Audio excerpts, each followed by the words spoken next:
Now take this problem. If a particle moves from x is equal to 0 to x is equal to 2, find the work done by the force F is given as 3x squared.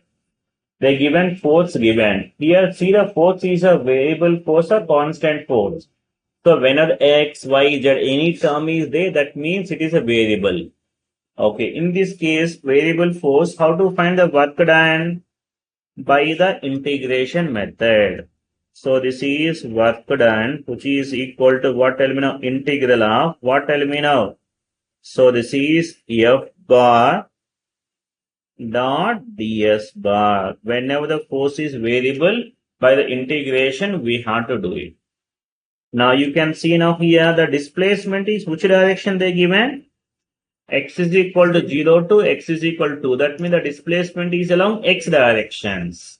That's why we can write the ds, which we can write it as what? Tell me now here.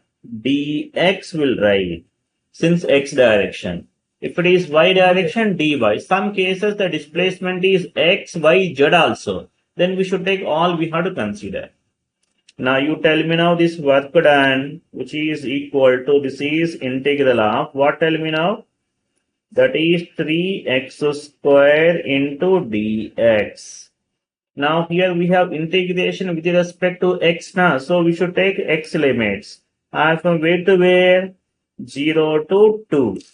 So from this we can get this work done as 3 is a constant.